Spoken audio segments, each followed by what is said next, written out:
क्या है?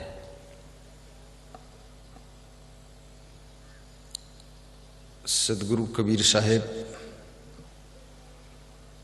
कहते हैं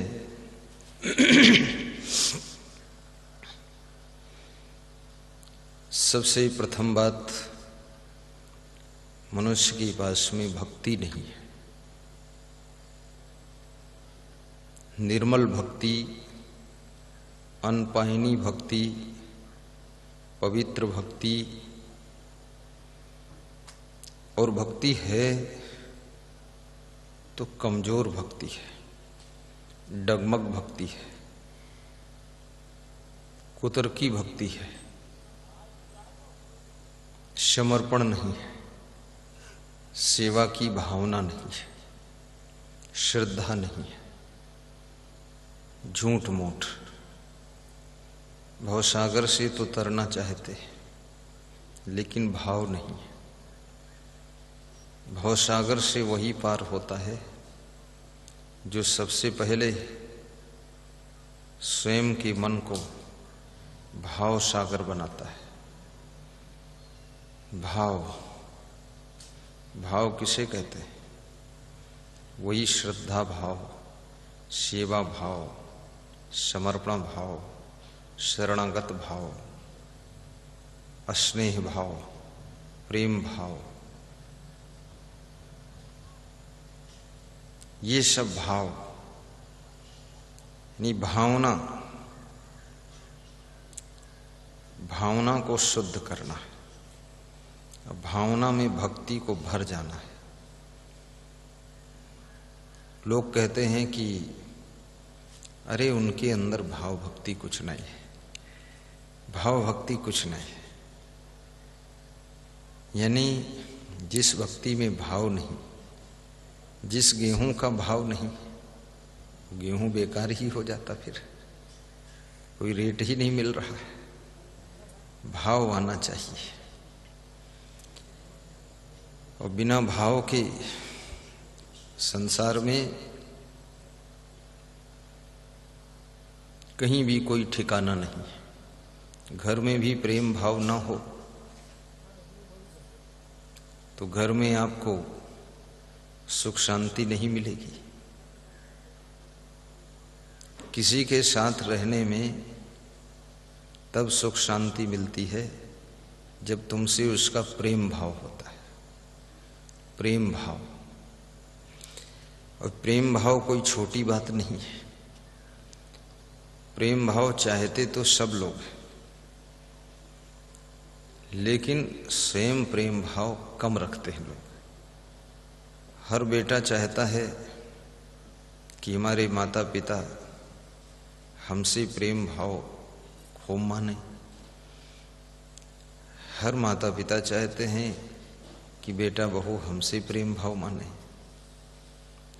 और चाहना कोई गलत भी नहीं है, चाहना गलत नहीं है, चाहना चाहिए, लेकिन स्वयं प्रेम भाव पहले रखना चाहिए।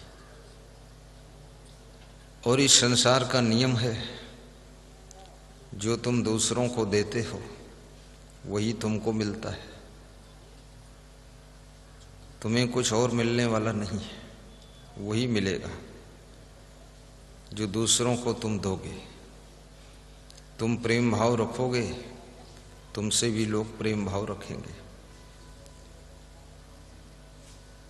और प्रेम भाव कोई छोटी मोटी चीज नहीं है, बहुत बड़ी चीज है।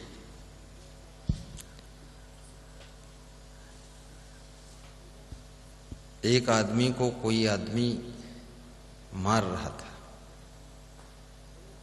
तो उस आदमी का बैल खेत में चर रहा था। उसने देखा कि मेरे मालिक को कोई मार रहा है, तो बैल घास चरना छोड़कर दौड़ कर आया और मारने वाले को रपटाया और अपने मालिक के पास खड़ा हो गया बचाने के लिए। और जब मारने वाला भाग गया तब बैल वहां से हटा। तो बेल से भी यदि तुम प्रेम भाव रखते हो तो बेल आपसे प्रेम भाव रखेगा। दुकानदार को पैसे देते हो तो दुकानदार तुमको सामान दे देता है। इस दुनिया में भी यही है, लेन देन का व्यापार है। जिसको प्रेम दोगे वो तुमको प्रेम देगा, और जिससे नफरत करोगे वो आपसे भी नफरत करने लग जाएगा। जिसका तुम ख्याल रखोगे वो तुम्हारा ख्याल करने लग जाएगा। छत्तीसगढ़ में किसी गांव में हमारा सत्संग था। वहाँ 3 दिन का सत्संग था, 5 दिन लग गए। एक छोटा बच्चा आता था, वैसे साइड में खड़ा हो जाता था हमारे दर्शन कक्ष में। तो मैंने उस पर ध्यान नहीं दिया, और वो खड़ा रहता था, देखता रहता था। प्रसाद बंटता था, उसको मिल जाता था। जब हम अंदर चले जाते थे तो वो चला जाता था, ऐसे आंखें काढ़ के देखता रहता था। तो जिस दिन हम विदा हुए, बोला कुछ नहीं, और मैं तो उस पर ज्यादा ध्यान भी नहीं दिया। तो उस दिन फिर उसके गार्जियन का फोन आया 6 घंटे बाद कि आप तो विदा हो गए, बच्चा जो है बिस्तर में पड़ा है, भोजन भी नहीं खाया है, और बोल रहा गुरुजी क्यों चले गए। तुमने कहा कौन बच्चा, मैं तो जानते ही नहीं उसको। अरे बोले छोटा सा है, सांवला सा है, 7-8 साल का है। मैंने कहा मुझे याद नहीं। बोले तुम्हें याद नहीं है, तुम्हारे दर्शन कक्ष में कोने में खड़ा रहता था, तो मुझे थोड़ा याद आया।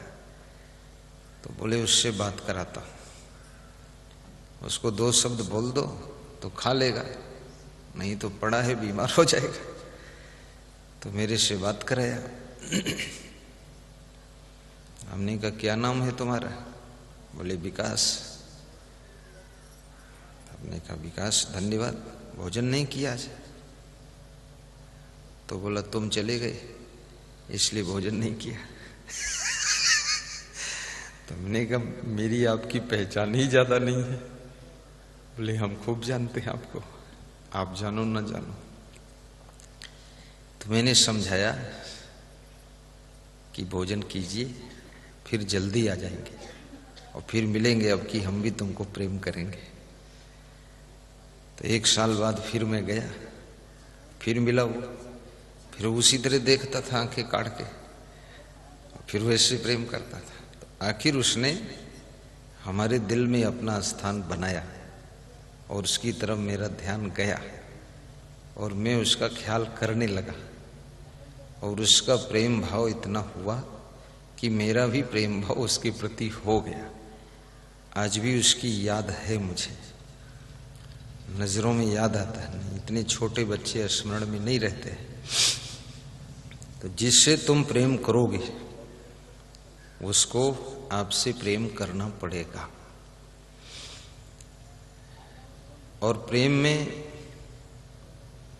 अपने मन को मिटाना पड़ता है। आप अपने मन की ज्यादा करोगे, प्रेम टूट जाएगा। जो पत्नी पति के दिल को जीतना चाहती है वो अपने अनुकूल नाश्ता नहीं बनाती, वो पति के अनुकूल नाश्ता बनाती। अगर पति को आलू बंडा पसंद है और पत्नी को आलू बंडा नहीं पसंद है, फिर भी वो आलू बंडा बना देगी कि जो तुमको पसंद वही हमको पसंद है, उसी में थोड़ा खा लेगी। गुजरात के भक्त यहाँ आए थे, विजय भाई पटेल, सालपुरा, छोटा उदयपुर डिस्ट्रिक्ट, बोड़ेली तहसील। तो पूछ रहे थे आपको क्या नाश्ता पसंद है। हमने कहा जो तुम बना दोगे वही ठीक है। बोले जो आप बता दोगे वही हम बना देंगे। बोले जो आपको पसंद है वो बताओ। तो मैंने कहा कि आप जो बनाओ वही हम पसंद कर लेंगे। दोनों में जब प्रेम खूब होता है तो दोनों एक दूसरे की पसंद को पसंद कर लेते। गुरु सोचता है शिष्यों को जो पसंद हो वही कर दो, शिष्य सोचते हैं गुरु जी को जो पसंद हो वही कर दो। और शिष्य अधिक जब श्रद्धा में डूब जाता है तो अपने लिए नहीं सोचता है, गुरु के लिए सोचता है कि गुरु के लिए ऐसी कुर्सी बना दें, ऐसा आसन लगा दें और ऐसा बेड बना दें। उसको अगर अच्छा नहीं लगा, थोड़ा मन खिन्न भी होता है कि अरे ये साधारण, कहाँ इस पे बैठे, ठीक ठाक होना चाहिए थोड़ा। उसको अपना ख्याल नहीं है, गुरु का ख्याल है। पूर्ण श्रद्धा भाव जब होती है, भोजन में यही करता है। जैसा नमक मिर्च मसाला तेल गुरु को पसंद है वैसा वो डालेगा। ऐसा नहीं कि उसमें अपने अनुकूल बनाए, स्वयं चटपटा खाता है तो मिर्चा बढ़ा दिया। गुरु खाए चाहे न खाए, गुरु ने जबान पर लगाया सब्जी तो कान में चंगापन निकल गया, गुरु ने छोड़ दिया तो श्रद्धा भाव कम है। वो शिष्य मुस्करा दिया कि पूरी पूरी बच गई, पूरा छकेंगे हम, हमारे अनुकूल है, चंगा खा रहा हूं। लेकिन यदि शिष्य में श्रद्धा भाव है तो उसे चिंता हो जाती है कि आज गुरु जी ने खाया नहीं, सब्जी में मिर्चा ज्यादा पड़ गया, तेल ज्यादा हो गया, तेल मिर्च उनको पसंद है, अब कभी नहीं डालेंगे। और जो बुद्धिमान शिष्य होता है, श्रद्धा भाव और बुद्धिमान, तो बुद्धिमान हर चीज को चेक करता है। वो भोजन बनाएगा, थोड़ा थोड़ा चेक करेगा, क्यों नहीं खाया उसमें से चेक करेगा, कभी कभी पूछेगा भी। और एक दिन ऐसा आएगा कि वो बहुत अच्छा बनाएगा, उनके अनुकूल बनाएगा। जिन माता पिता का प्रेम भाव अपने बेटे से ज्यादा है, पोता से ज्यादा है, तो वे माता पिता यही कहते हैं अब हमारी जिंदगी तो सब पार हो गई है, अब हमें तो क्या करना है, लेकिन बेटे बहू के लिए हमको थोड़ा सब ठीक ठाक कर देना है।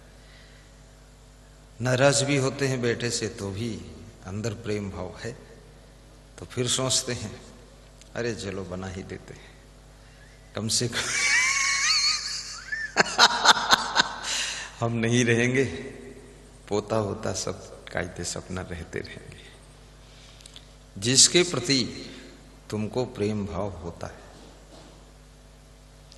उसके लिए तुम बहुत कुछ सोचते रहते हो, और जिससे प्रेम भाव टूट जाता है जिस समय, और ऐसा नहीं कि प्रेम भाव, कभी कभी ऐसा भी होता है 1 महीने प्रेम भाव टूट जाता है, तो 1 महीना तुम उसके लिए शुभ कामना नहीं करते हो, कामना भी नहीं करते हो कुछ, उसके लिए अशुभ कामना करते हो कि चाहे सुखी रहे चाहे दुखी रहे, भाड़म जाने तो बेवकूफ आदमी, ऐसे उसको बोल भी देते हो कि नालायक है पूरा, इसके लफड़े में मैं नहीं फंसूंगा, और दूसरे महीने में फिर उसी के लफड़े में फंसते हो क्योंकि अंदर से पूरा टूट नहीं रहा। और टूटना और जुड़ना ये मनुष्य के मन का सहज स्वभाव है, टूटना और जुड़ना। कभी प्रतिकूलता पड़ गई, मन खिन्न हो गया, मन टूट गया, आधा टूट गया, चौथाई टूट गया, 80% टूट गया। फिर अनुकूलता पड़ गई 10-5 दिन के बाद, तो फिर मन जुड़ गया, आधा जुड़ गया, पूरा जुड़ गया, बड़े खुश हो गए, बोले चलो ठीक है, जो हुआ सो हुआ, अब ठीक है, अच्छा है। फिर कुछ पड़ गया लफड़ा, फिर टूट गया। ऐसे टूटना और जुड़ना, टूटना जुड़ना, टूटना जुड़ना, ये पूरी जिंदगी का क्रम चलता है। कितने लोग अपने बेटे बहू से दुखी होकर, अपने बेटियों से दुखी होकर, पत्नी से दुखी होकर हमारे पास यहाँ आते हैं और यहाँ तक बोल देते अब सन्यास दे दो, बस लंगोटी दे दो, हो गया, देख लिया संसार, कुछ भी नहीं इसमें। तो हमने कहा आज ही दे दूं? बोले अभी तुरंत दे दो, बात खत्म हो गई।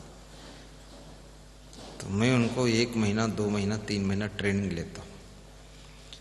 उस ट्रेनिंग में 20 दिन में ही उनके घर से फोन आता है, फिर वही हमसे बताते घर से फोन आया था। हमने कहा ठीक है,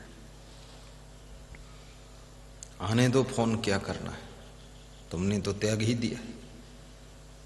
बोले अरे गुरुजी जाना पड़ेगा। मैंने कहा चले जाना। तो गुरुजी कल चला जाऊं? हमने कहा नहीं, वो लेने आएंगे तब जाना उनके साथ। तो फिर मैं उनसे कहता हूं तुम्हारे बेटे से बहुत मोह है, प्रेम है, ये टूट नहीं पाएगा। तो रोने लग जाते, आंसू पहुंचते। तो उनको मैं थोड़ा और रुलाता हूं। मैं कहता हूं तुम यहां रोते हो, तुमको पता नहीं है, तुम्हारा बेटा भी तुम्हारे प्रेम में वहां रोता होगा, उसको भी इतने लगाओ। तो और ज्यादा वो रोते और रोते हैं, रुला रुला कर मन को साफ करते हैं। फिर उनके बेटे को बुलाते हैं, फिर मिलाते हैं, फिर समझाते हैं, फिर साथ हम भेज देते हैं। 1-2 साल रिपेयरिंग कर दिया हूँ, सर्विसिंग हो गई, रिपेयरिंग हो गई, ओवरहालिंग हो गई, डेंटिंग पेंटिंग सारी गाड़ी कंप्लीट करके भेज दिया। और 1-2 साल चलती है, फिर कुछ डिस्टर्ब होता है। लेकिन जो बुद्धिमान व्यक्ति है और प्लस समझदार है, उसके प्रेम में उतार चढ़ाव बहुत कम आते हैं। उसका प्रेम कम ज्यादा टूटना जुड़ना ऐसी कंडीशन कम होती है। जुड़ा तो जुड़ा, टूटा तो टूटा, छूटा तो छूटा, मिला तो मिला। लेकिन हर तरह के लोग संसार में रहते हैं और स्वयं दूसरों से प्रेम पाने की इच्छा ही मत रखो, दूसरों को प्रेम देने की इच्छा रखो। जिस दिन तुम दूसरों से प्रेम, सम्मान, सेवा, इस बात की इच्छा खत्म कर दोगे और भीतर से निर्मोही रहो, मोह मत करो, बाहर से कुछ कहो मत ज्यादा, लेकिन भीतर से ऐसे रहो जैसे जल में कमल रहता है। फिर देखो कितना सुख मिलेगा तुमको। और शिष्य और भक्त, आदित्य दास, शिष्य और भक्त यही मांगता है। क्या मांगता है? कि यदि जग में रहूं, सुनो, यदि जग में रहूं तो ऐसे रहूं। कैसे रहूं? ऐसे रहूं जैसे कमल का फूल रहे। यदि जग में रहूं तो ऐसे रहूं जैसे जल में कमल का फूल रहे। मेरे सब गुण दोष समर्पित हों गुरुदेव तुम्हारे।